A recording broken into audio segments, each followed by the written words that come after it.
56 জেলায় যে ডিসি নিয়োগ হয়েছে, 50টি জেলায় আওয়ামী লীগের তালিকার ডিসি নিয়োগ হয়েছে, বিভিন্ন জায়গায় আওয়ামী লীগের তালিকার এসপি নিয়োগ হয়েছে।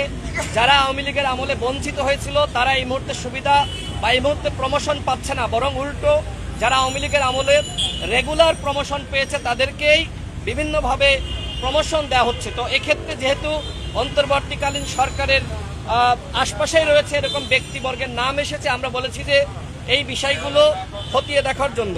এবং একই সাথে আমরা বলেছি যে শিক্ষা কমিশন গঠন করা হয়নি, চিকিৎসা কমিশন গঠন করা হয়নি।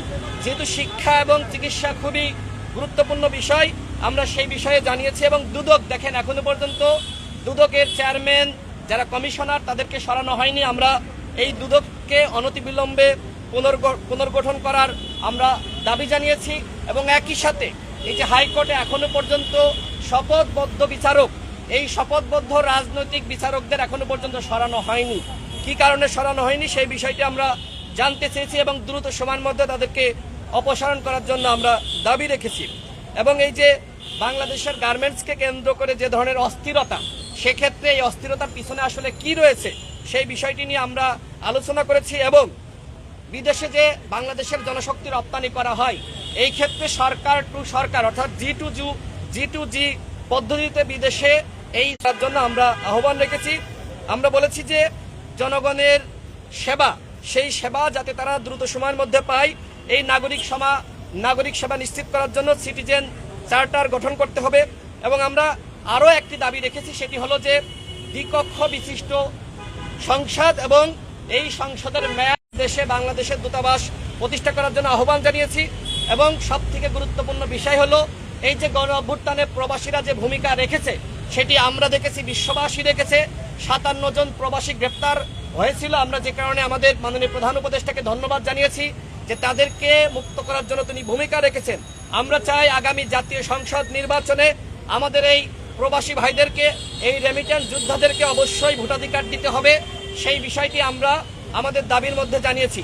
আমরা আরও যে বিষয়গুলো বলেছি সেটি হলো যে অন্তর্বর্তীকালীন সরকারের অনেকে রাজনৈতিক বক্তব্য দিচ্ছে, তাদের ইঙ্গিতের মধ্যে যেটি প্রকাশ পাচ্ছে সেটি হলো তারা ক্ষমতায় থাকা অবস্থায় দল গঠন করতে চায়, যেটি প্রথম আলো সহ বিভিন্ন পত্রিকায় তাদের বক্তব্য এসেছে। এটি আমরা ডক্টর ইউনূস স্যারকে বলেছি যে এই বক্তব্য বা এই ধরনের আলোচনা, এগুলো আসলে রাজনৈতিক দলগুলোর মধ্যে এক ধরনের আলোচনা সমালোচনা রয়েছে যে রাজনীতিকরণ করার একটি চিন্তা বা কিংস পার্টি গঠন করার একটি চিন্তা।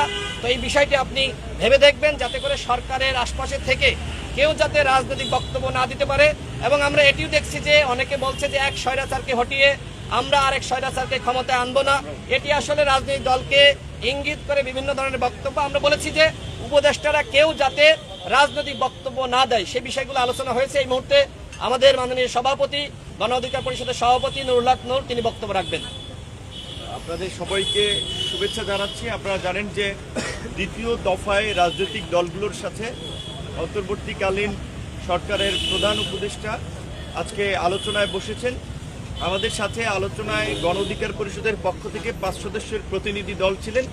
আমাদের উচ্চতর পরিষদের সদস্য ফাতেমা তাসনিন, উচ্চতর পরিষদের সদস্য অ্যাডভোকেট নূরে এরশাদ সিদ্দিকী, যুগ্ম সাধারণ সম্পাদক হাসান আল মামুন এবং সাধারণ সম্পাদক রাশেদ খান এবং সভাপতি হিসেবে আমি ছিলাম। আমাদের আলোচনার মূলত আমরা দুটো বিষয় থেকে তাদের কাছ থেকে আমরা জানতে চেয়েছি, তারা সেইভাবে বলেছে। প্রথমত হচ্ছে যে রাষ্ট্র সংস্কারের প্রশ্নে সরকারের অবস্থানটা কি, কারণ জনগণ এবং ছাত্ররা গণ অভ্যুত্থান করেছে একটা নতুন রাষ্ট্র বিনির্মাণ করার জন্য। সেই নতুন রাষ্ট্র বিনির্মাণ করতে রাষ্ট্রের বিভিন্ন সেক্টর, সেটা প্রশাসন, বিচার বিভাগ, নির্বাচন কমিশন এবং রাজনীতিতে সংস্কার প্রয়োজন। সেই ক্ষেত্রে সরকারের দৃঢ়তা কতটুকু, সরকার কি কারো চাপের মুখে তাদের লক্ষ্য উদ্দেশ্য কিংবা জনগণের প্রত্যাশা থেকে পিছিয়ে যাবে কিনা, নাকি তারা স্থিতিশীল থেকে তাদের লক্ষ্য উদ্দেশ্য অর্জনে এগিয়ে যাবে। যদি তাদের লক্ষ্য উদ্দেশ্যে তারা এগিয়ে যেতে চায় তাহলে তাদের জনগণের সমর্থন লাগবে, রাজনৈতিক দলগুলোর সমর্থন লাগবে। রাষ্ট্র পরিচালনা একটা রাজনীতি, অরাজনৈতিক ব্যক্তিদের নিয়ে শুধুমাত্র সরকার গঠন করে এই রাষ্ট্র সংস্কারের জন্য যে একটা নির্দিষ্ট সময়, সেটা কেউ বলছেন 1 বছর, কেউ বলছেন 6 মাস, কেউ বলছেন 1.5 বছর, কেউ বলছেন 3 বছর। এখন সময়টা যাই হোক না কেন মোটামুটি 1 বছর প্লাস একটা সময় কিন্তু লাগবে। এই সময়টা যদি সরকার স্থিতিশীলভাবে কাজ করতে চায় তাহলে তাদের জন্য রাজনৈতিক সহযোগিতা অপরিহার্য। এজন্য আমরা প্রস্তাব করেছি যে বর্তমান এই 21 সদস্যের উপদেষ্টা পরিষদের কাঠামো বৃদ্ধি করা, মেজর পলিটিক্যাল পার্টিগুলো সহ গুরুত্বপূর্ণ অংশীজনদের সাথে আলোচনা সাপেক্ষে উপদেষ্টাদের সংখ্যা বাড়িয়ে সরকারের শক্তি বৃদ্ধি করা এবং সরকারকে স্থিতিশীল হয়ে কাজ করা, জনগণের প্রত্যাশা পূরণে। দ্বিতীয়ত, চলমান ইস্যুতে যে সমস্ত বিষয়ে বিতর্ক সৃষ্টি হয়েছে বিভিন্ন নিয়োগকে কেন্দ্র করে, এবং এই নিয়োগগুলোতে যাদের সংশ্লিষ্টতা এসেছে তার কারণে সরকারেরও ভাবমূর্তি ক্ষুণ্ণ হচ্ছে। আমরা মনে করি যে প্রফেসর মোহাম্মদ ইউনূসের যে অবস্থান, তাতে বাংলাদেশের মতো থার্ড ওয়ার্ল্ড কান্ট্রির প্রেসিডেন্ট কিংবা প্রধানমন্ত্রীর চেয়ে অনেক উপরে আগেই তিনি চলে গিয়েছেন।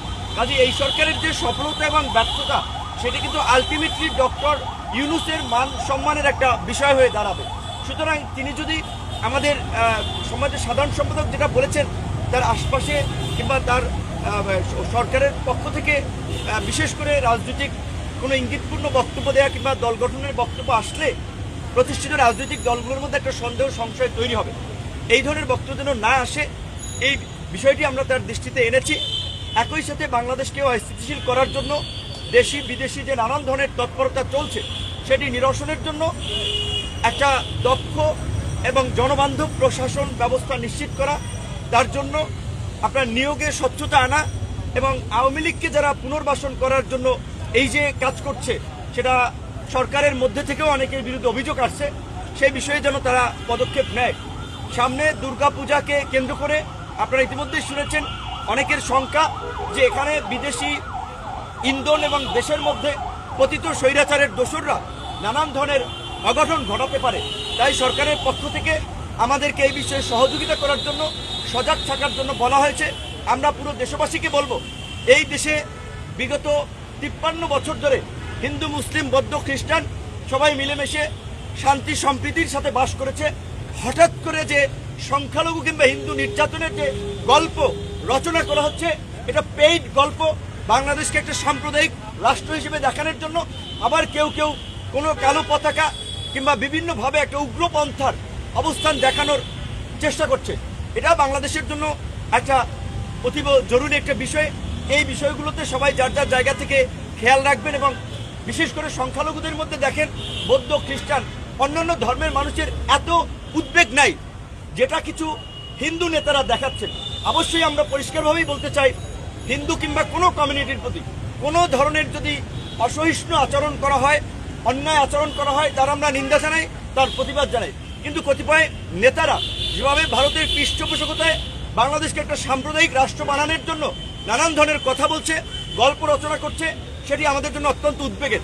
এর পেছনে অন্য কোনো ঘটনা আছে কিনা সেটিও সরকারকে আমরা খতিয়ে দেখার আহ্বান জানিয়েছি। বিশেষ করে আগামী দুর্গাপূজা যেন নির্বিঘ্নে আমাদের হিন্দু সম্প্রদায় পালন করতে পারে।